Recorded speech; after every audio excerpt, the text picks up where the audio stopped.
thinking I was trying to hit with everything I had. Marvin Hagler has knocked him out. He always sort of felt denied, and he was going to make someone pay.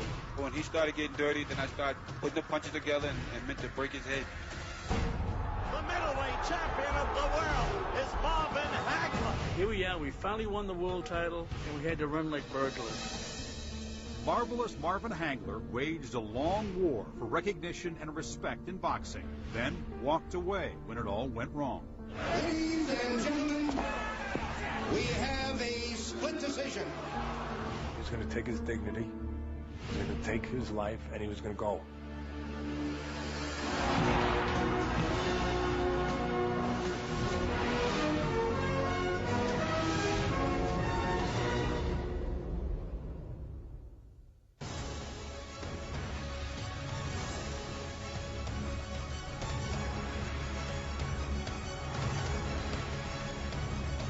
He used to intimidate his opponent. They used to be afraid to be going into the ring with him. He got the muscles, the veins, the power. That's what he looked like. Power. He's more of a pounding. Just think of a piston just constantly pounding. It's like a thud. It's like boom.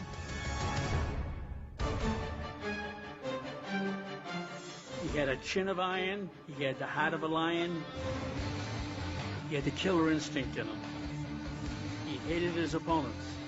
That's his mentality, to be angry, so that when he's in that ring, he just wants to just squash you. I never believed anyone could ever do what happened to me tonight. I got a couple of cuts, a black eye. I've never had those marks before in my life. There was no wrapping on this package. You got what was there. War, destruct and destroy, everything about him focused.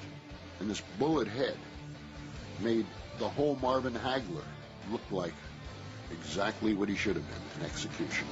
Lee sags against the ropes. He's out of it. Marvin Hagler has knocked him out.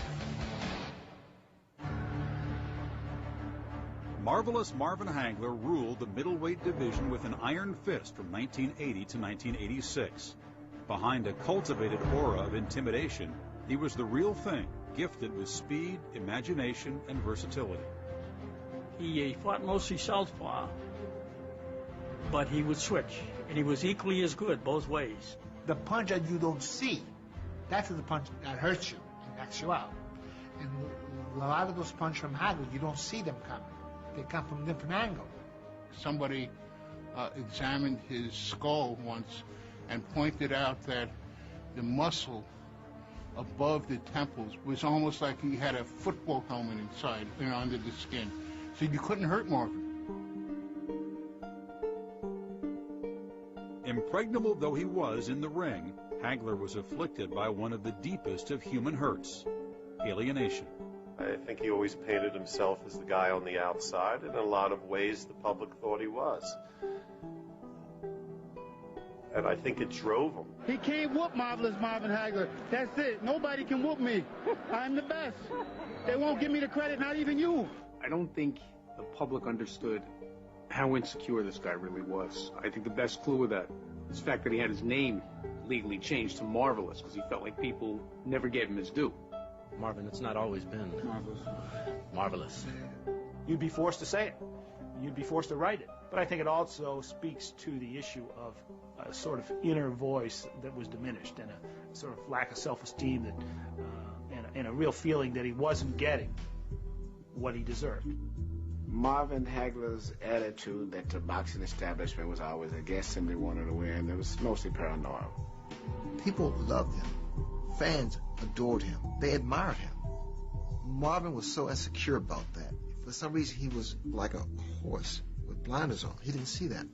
But it was out there. It was always out there. He just never let it in. A lot of Marvin's rage was born in the fact that he was disrespected his whole career. That served to motivate him.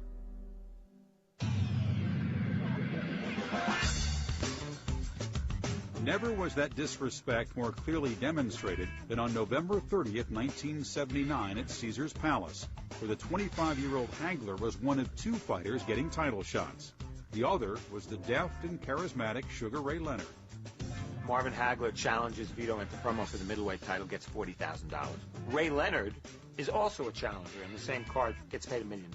And if you're Marvin Hagler and you know how good you are, that's very hard to swallow. He is really chewing up Antuofermo at this point. Dominant through most of the early and middle rounds, Hagler, a 4-1 favorite, was believed by his corner to be well ahead when he dropped into a defensive mode as the champion rallied late in the 15-rounder. Mills Lane, who was the referee in that fight, stood there in the center of the ring, and he said to Marvin Hagler, "Congratulations. Now when they make the announcement, you face this way, and I'll raise your arm." The decision is a draw. It's a draw. Antuofermo is still. Vito retains the title. Hagler absolutely disgusting. When the decision was announced, it upset me so much that I went back behind the stands and threw up in a garbage can because we just didn't do right that night. He never forgot that night that he won the title and didn't get it. To him, it was a confirmation of all the things that had happened to him all his life. He was never going to get a fair shake. Not in boxing, not anywhere. You can't leave it up to the referee, and you can't leave it up to the judges. There's only one way to do it, is to do it my way.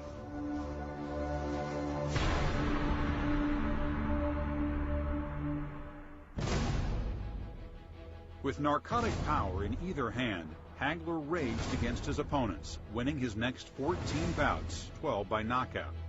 In 1985, he met an equally lethal puncher, known as the Hitman, Tommy Hearns. This man is coming. This man is coming at me, trying to do damage to me. I gotta get him out. And I was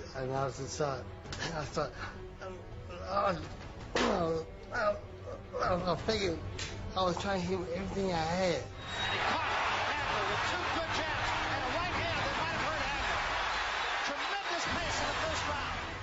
You asked yourself, how can they take it? Because they're throwing bombs. I mean, each punch, it's like it's loaded with dynamite. When I hit Hagler with them punches, I felt the impact to go up my arm into my shoulder. So I knew I hit him hard, and he still was standing there. He was just still coming. There were 165 punches in 180 seconds, and every one of them thrown with the intention to hurt the opponent. This may be the most brutal, even round you've ever seen in boxing. Marvin Hagler had a cut above his eye, and then you had this Hearns, like this stunned look, like he didn't know what had hit him. That was the wildest first round in the history of mankind, caveman days or otherwise.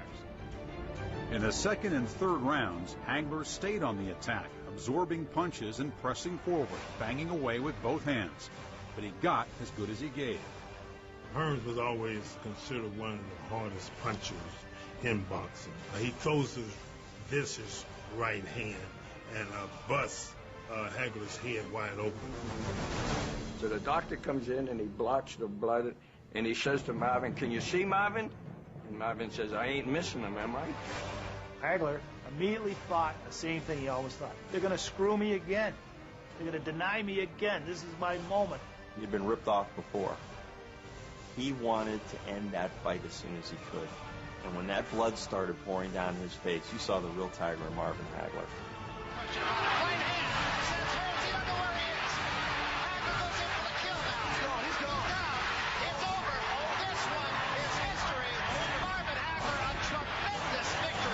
Tommy is very cocky, and I had something for him. This is what you call a sweet victory. This was raw.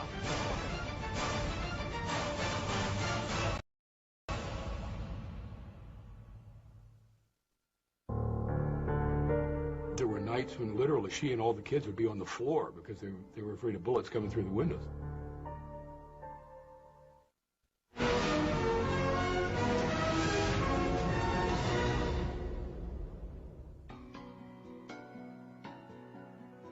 The Newark, New Jersey, into which Marvin Hagler was born on May 23, 1954, was a city rife with political and moral decay. But Marvin's mother was a steady light in the dark. His father left home early. He was basically raised by his mother, a very vibrant, energetic woman, Ida Mae. His family never really wanted for food or wanted for love. It was a family whose unity was forged and woven and created by the mother. With the help of welfare and her earnings as a caterer and housekeeper, Ida Mae maintained a safe haven in an urban grid of violence, crime, and spiritual neglect. Early on, her son showed a characteristic that would become permanent. He grew up basically as a loner. He lived a very remote, solitary existence. It was not safe to go outside.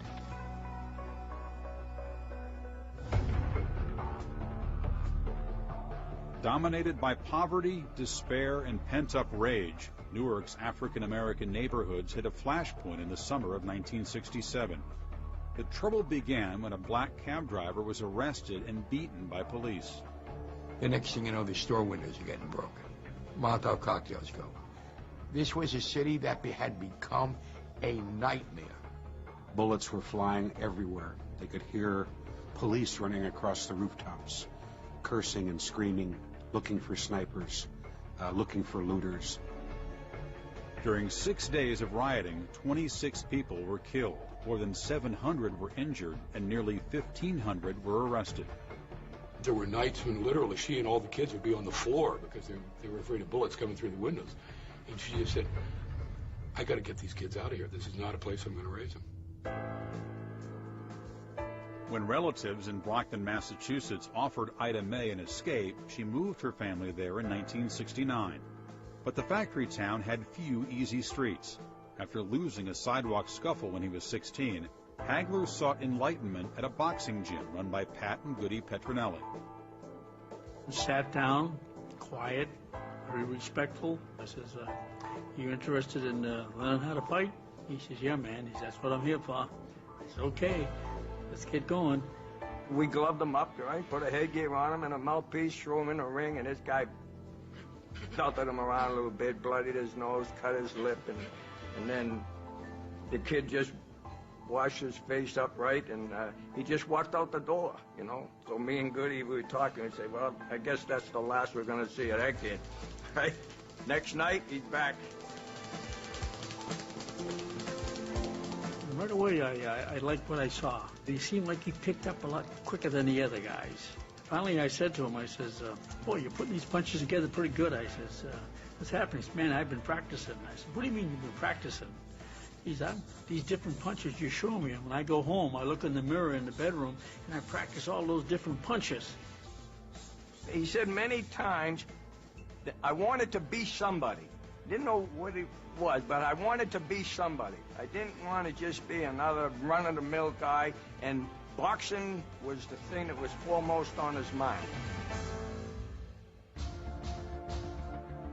Following his dream, Hagler lied about his age to qualify for amateur fights, then, over the next 2 years, won 50 of 52 bouts. At 18, he entered the National Golden Gloves Tournament. Among the contestants in a lighter division was Hagler's future nemesis. Sugar Ray Leonard in '73 was the superstar in amateur boxing. Marvin Hagler was just one of many of the amateur champions, nothing special at all. He was just a basic, fundamental, determined kid. The very first meeting, Leonard outdoes Marvin. He grabs the attention, he wins the nationals, Marvin loses. A month later in the national AAUs in Boston, fortunes were reversed. This time, Leonard lost his final bout, while Hagler tore up the 165-pound weight class and won the Outstanding Fighter Award for the tournament. So Marvin gets a measure of revenge. This is just, they've known each other for a month, and they've already had this back and forth. This became a crossroads. Do you wait 3 years for the Montreal Olympics, or do you go out and try and make some money now? We sat down, he says, I want to turn pro. I said, why don't you keep fighting amateur and maybe we'll go for the Olympics? He said, no, he says, man, he says, I want to make some money. While Leonard waited on the publicity and glamour that comes with an Olympic gold medal, Hagler rushed into a world run by hard cash, where winning wasn't necessarily everything.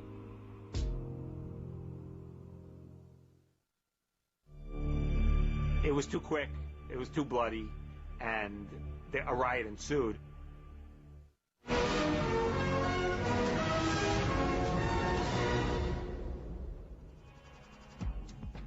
During the 3 years since he had turned pro in 1973, Marvin Hagler surged for recognition in the back streets of the professional boxing world. Sugar Ray Leonard, meanwhile, rode a superhighway to fame and fortune. Marvin's fighting on undercards, and he's fighting through small arenas in New England, and his first fight he makes $50. Leonard, meanwhile, wins the Olympics, and he turns pro in February of 1977 and makes $40,000 for his first fight.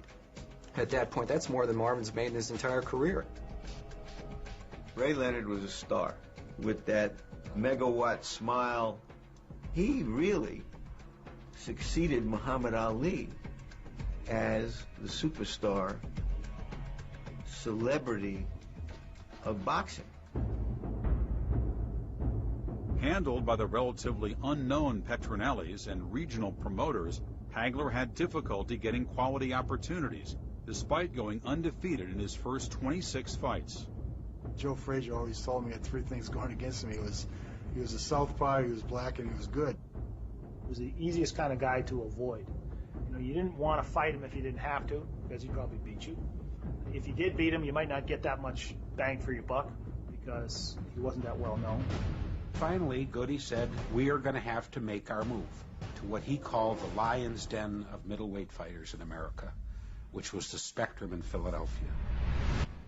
He lost to Bobby Watts, he lost to Willie Monroe. He had to go back to Philly one more time, and it was 3 strikes and you're out. If he loses to Cyclone Hart, it's Palookaville for Marvin. He comes out aggressively now, and then comes up to the left, and he goes down. Eugene Cyclone Hart goes down to the left hand by Marvin Hagler. He just kept working and working and working, figuring the end of the rainbow. The pot of gold is there at the end of the rainbow, and I'm going to get it. Even though Hagler beat more ranked fighters than some champions had ever faced, a shot at the middleweight title continued to elude him. He always sort of felt denied, and that really drove him to have a great distaste for a lot of people, Sugar Ray Leonard being the most obvious example. The fact that my career continued to blossom and he was still being knocked back to the back of the bus, I think it became almost like a resentment, if you will. You take the Olympians out of the mix, then Marvin did as well as anybody in that time. You couldn't get a title fight in those days with 15 fights. You had to have 35 or 40. Hagler's loyalty to the Petronellis was regarded by many in boxing as the primary reason for his slow progress up the ladder. The bottom line was that boxing was run like a cartel, and they refused to play ball with the cartel. At one point, Marvin's thinking about going out to the West Coast and finding a different manager. He decided to stay. It wasn't long after that that Marvin's attorney, Stephen Wainwright, enlisted political help. I got 2 letters, one from Tip O'Neill, who was Speaker of the House, and the other from Senator Ted Kennedy, both of whom made it plain in their letters that if I didn't arrange for Marvin Hagler to fight for the middleweight championship, that there would be a congressional investigation. Promoter Bob Arum, a boxing world kingpin, got the message and gave Hagler a title shot against Vito Anafermo. Although his 50th bout ended in a stalemate, Hagler had finally broken through. 10 months later, in September of 1980, he met a new middleweight champion, Alan Minter, in London, but not before the match was tainted by a misguided remark. I says, well, no black man's going to take my title. But I was told to say it.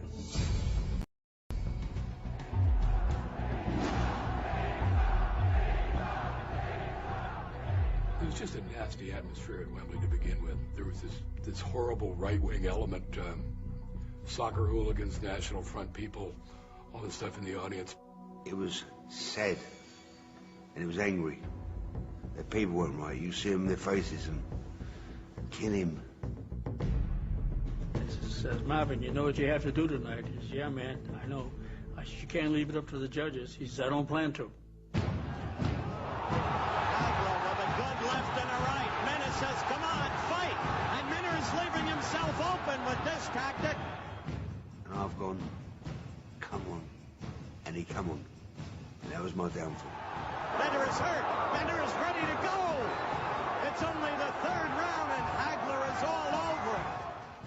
Minter's helpless on his feet. Marvin hits him with hooks, uppercuts, jabs, knocks him so senseless. Fight stop. It's over that quickly. The middleweight champion of the world is Marvin Hagler. It was too quick. It was too bloody.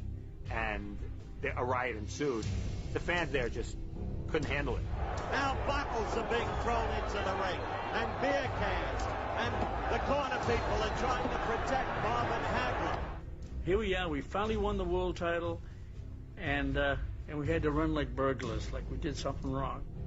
It was another example of what drove him to become the man he was. They denied him, even then, the right to stand in the middle of the ring with his hand up and the belt around his waist. Robbed of his moment, Hagler guarded his title jealously, knocking out the next 5 challengers. But, for all his skill, he hadn't had the kind of payday he had been seeking since he turned pro. Only one fighter could raise Hagler's stature and deliver the mega purse. He used to talk to Ray about it all the time. And Ray used to just kind of lead him on, you know, almost just like a fish on a hook, you know, he would just kind of lead him on. The people want to see it, Lenny.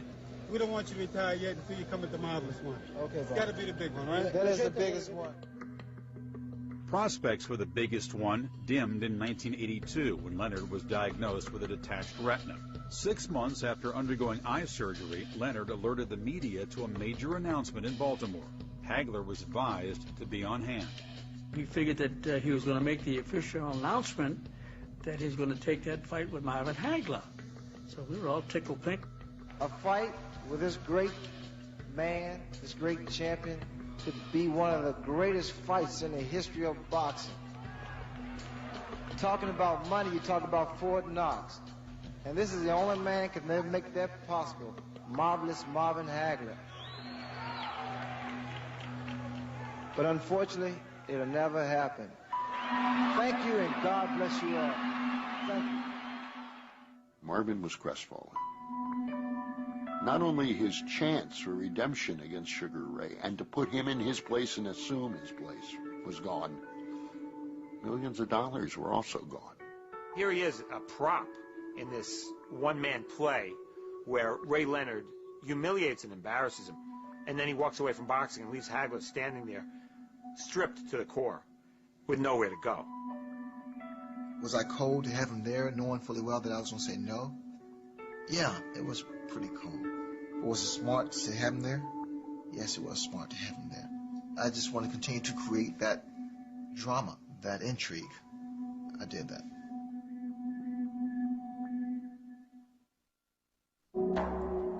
It was the first time I saw a fighter, when he urinated in the cup, that it was blood.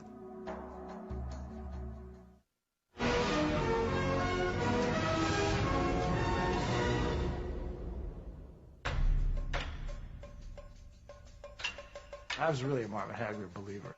He was the most dedicated fighter I've ever been around in my life. I mean, when he went in training camp, he used to call it going to prison. And he meant it. I mean, he isolated himself, usually out in Provincetown, you know, way at the tip of Cape Cod. Whether it rained, whether it snowed, whether the sun was shining, we're up with the crack of dawn, and we out there would hit that road. Couldn't think about it. I knew it. Who's the champ? I'm the champ. No family, no friends, nothing. As the fight would approach, he would purposely get mean. We'd have 4 or 5 sparring partners sitting at ringside with headgear on, ready to go. 2 rounds, 3 rounds, Mom would say, get him out of here, give me somebody else in here, right? A fresh body. That was him. He was vicious and mean. By the mid-1980s, Marvelous Marvin Hagler had taken on all comers. After 11 title defenses over 5 years, he stood alone, wealthy, respected, and satisfied. Long-time champions are rare.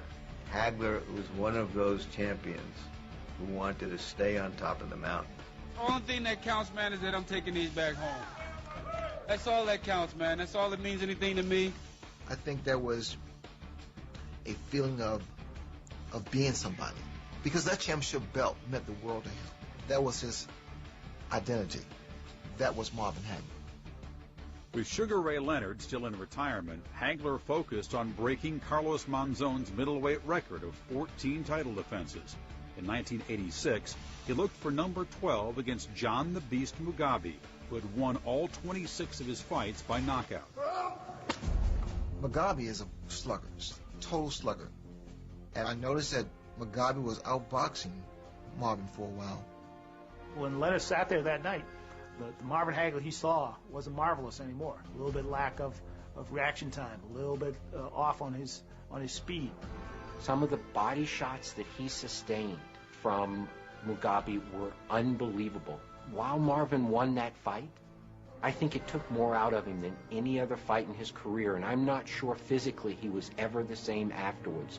It was the first time I saw a fighter, when he urinated in the cup, that it was blood. Mugabe was a rough customer, and Marvin finally beat him. And then he said to me, he said to Pat, "That's it. I'm not fighting anymore." Though he didn't announce his retirement, Hagler settled into a comfortable life with his wife Bertha and 5 children. Financially secure, he emerged a man in full from those scary, bullet-riddled nights in Newark. He didn't even harbor ill will toward the man who had ridden in limos while he fought to survive back in the day. Marvin and I were pretty good associates, friends in a sense. He gave me the courtesy of coming to my restaurant that I co-owned with Mike Trainer. And that evening, we sat around, had a couple glasses of champagne, and every question that I asked him, it was always responsive being somewhat negative, like I'm not motivated, I cut too easy, it's just not in my heart anymore. You know, he's telling me all these things.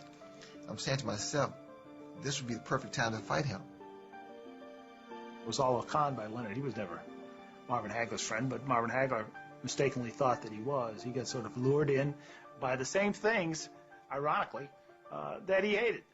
You know, the smile, the slap on the back, the phony, hey, how you doing? You know, he bought into it too.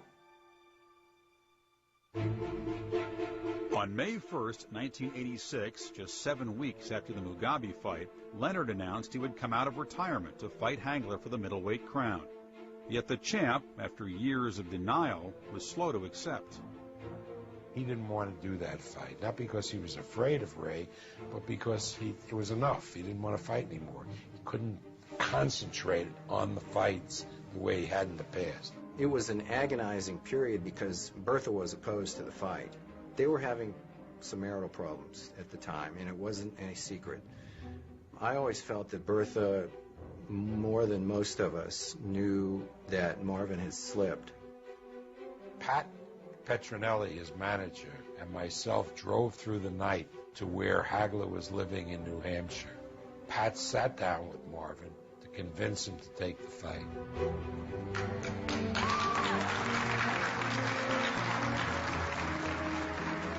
The hype machine churned for 6 months, enriching a tale of 2 starkly contrasting characters.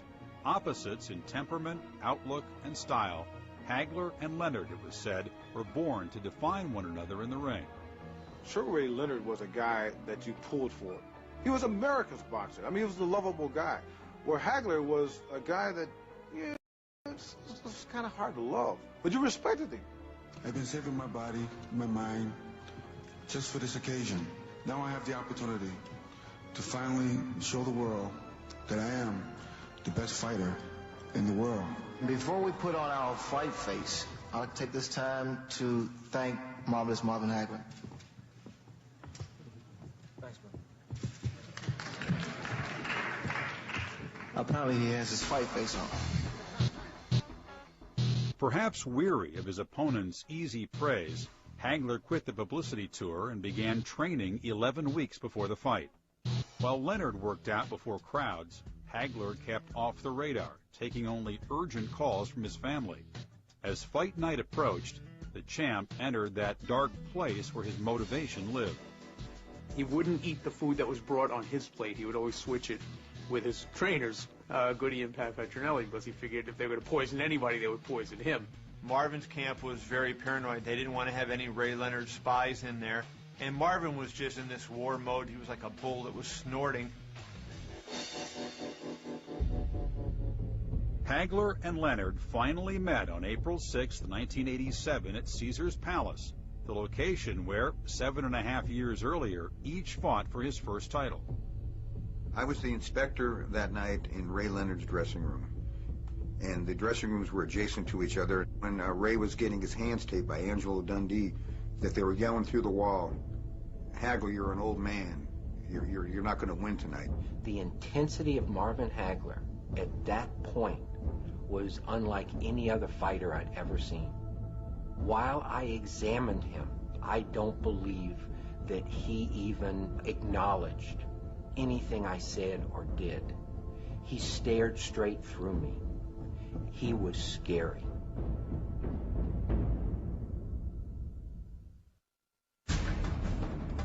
It meant more than just being a champion. It was about bragging rights.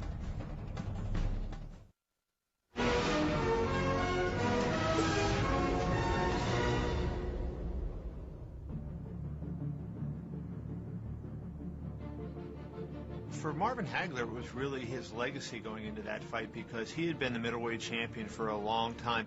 Sugar Ray Leonard was kind of like the cherry on top, and he really needed that to sort of validate himself.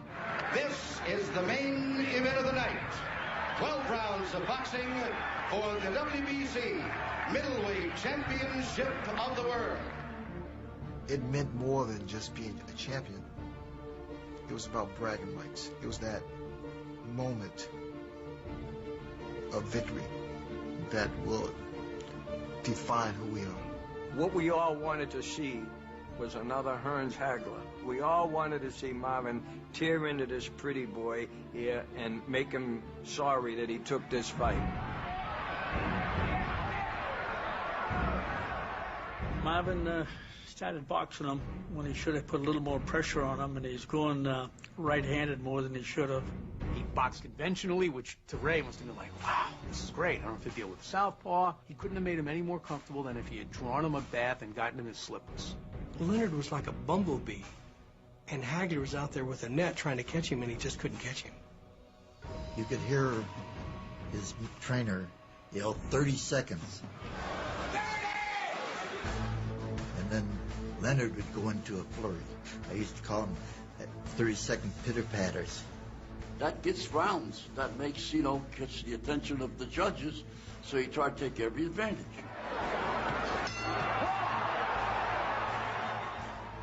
The first 4 rounds, I was floating. I was rather surprised how easy I was able to hit him and how slow he was. He was also really messing with Hagler's mind. He was really trying to get into his head and get him to fight his fight, trying to tell Hagler, you're nothing but a puncher, you're a slugger, you don't know how to box. He said, slow down, you little bitch. Fight like a man. He said, fight like a man. I said, not right now. Not right now. Now he's starting even to taunt Hagler. Smiling at him and just essentially saying, come on. And now Hagler's getting angry. No question about it. When that fight started, it was a Hagler crowd. By the 6th round, it was a Leonard crowd, because people were shocked that Ray was not only in there, but that he was winning. Hagler was really frustrated. And then he started coming, forget this boxing, I'm going to go ahead and knock this guy out. And that's when the fight really got exciting and got very close because he was winning those rounds.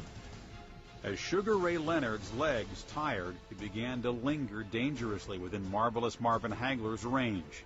In the 9th round, the champion, a 3-1 favorite, appeared to be in control. And Leonard now with his back to the ropes. And another left hand by Hagler. Leonard's left hand down at his side. Hagler peppering him.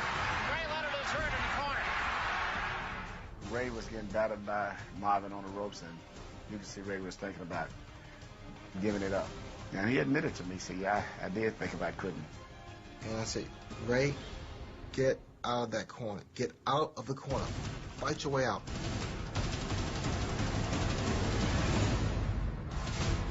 Ray Leonard was able to do in that round even more than he had done in other rounds of the fight, making it appear that he had won in such a way that he implanted that clearly in the judges' minds. Hagler was still cool. I didn't see at any time where the Petronellis felt desperate. Like, you know, he's winning the fight. You got to knock him out. The 12th and final round began with both fighters calling each other out, and it concluded with both standing, both signaling victory. Ladies and gentlemen, we have a split decision. And the winner by a split decision and new middleweight champion of the world, Sugar Ray Leonard. That one word, new. When he heard the word new, the look in his face, his whole world collapsed. Marvin, you thought you won the fight? I did win the fight. There's no doubt about it. After about the 4th round, I took the whole fight, kept it going. Well, the most difficult fight you can score is a banger versus a boxer. And I'm sure Marvin felt, here's another situation where I got jobbed. One judge, Jojo Guerra, had Leonard winning 10 of 12 rounds, but the other two judges made closer calls, each with a different outcome.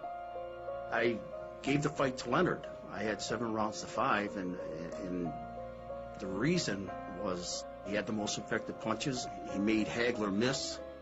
Leonard was moving around, boxing, boom, boom, but Hagler was pressing him all the time, and he was doing the harder punches, I thought. I think the reason why he lost the fight was totally up here and had to do with his own insecurities in regards to Leonard. He almost felt inferior to Ray. He always said his motto was destruct and destroy. Well, he didn't have that mindset for this fight. He really didn't, surprisingly. They fought at Leonard's pace and at Leonard's style, and Marvin just couldn't put enough pressure on. I cannot hurt Hagler. I knew that. But I could beat him on points. I threw better punches, cleaner punches, and far more punches than he threw. That's how you win a fight. Ray Leonard stole that fight fair and square. And, of course, Hagler was bitter.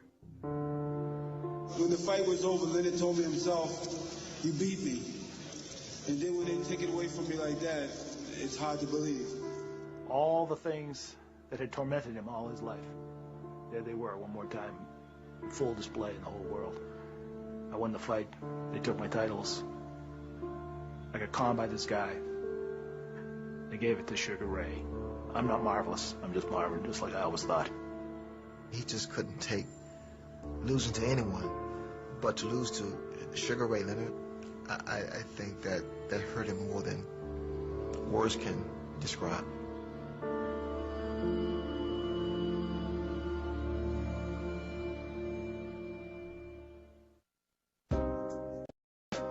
This had become a toxic event in his life.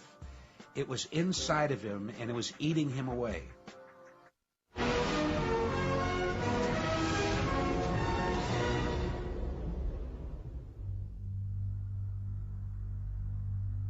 I have never seen a dramatic unraveling of a fighter or an athlete after one event.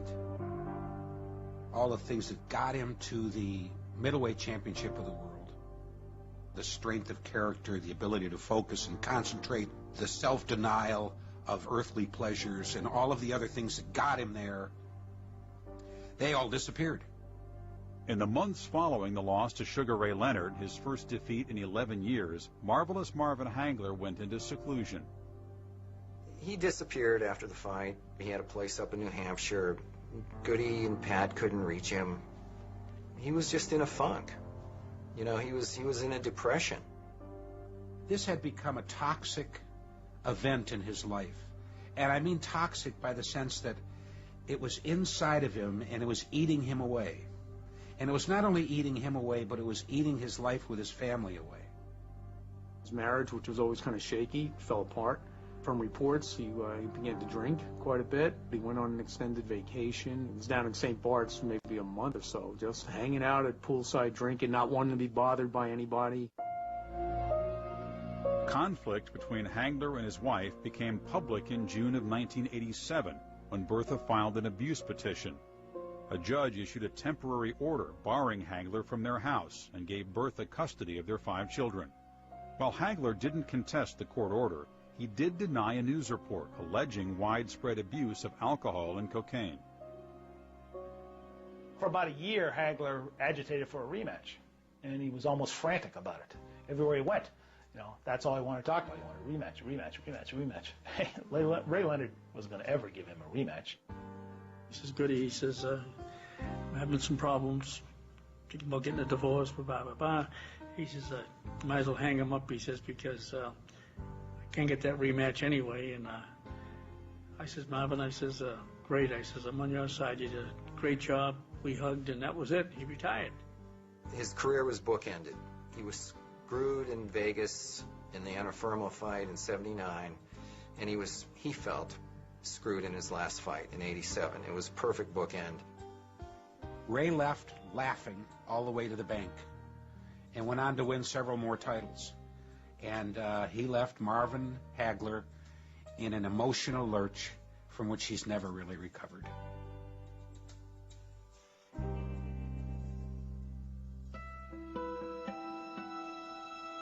In 1988, Hagler, with a career record of 62-3-2, officially retired. The next year, he moved to Milan, Italy.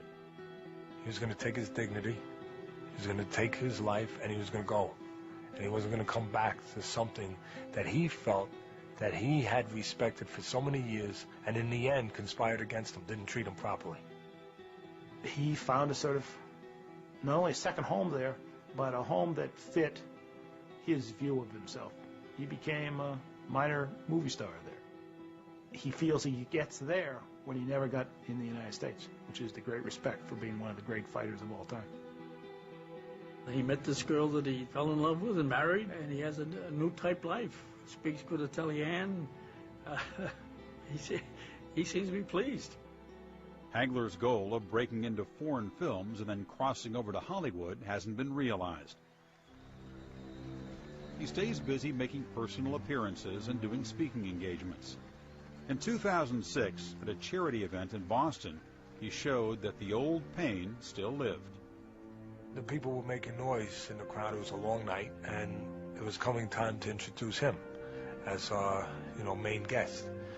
And he came to me, grabbed me behind the microphone, and actually had thoughts of not going up. And he actually had tears in his eyes. As you were saying, these people don't understand. We have got the best boxers in the house of the world we have here tonight. And you're not giving us the proper respect by running around and not sitting down and listening to what we have to say. Because our whole life is right there on the screen. All he wanted was people to care about him, for people to love him.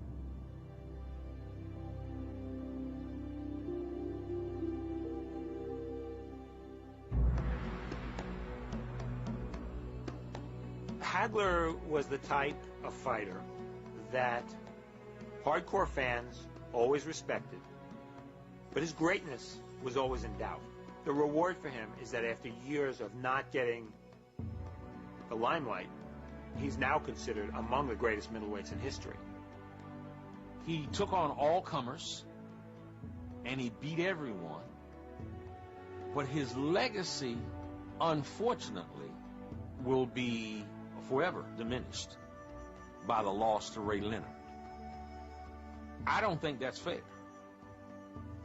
I don't think the world will ever know, besides of his ring accomplishments, they would truly never know who Marvin Hagler is. Because he's such a private man, such a proud man. He won't let you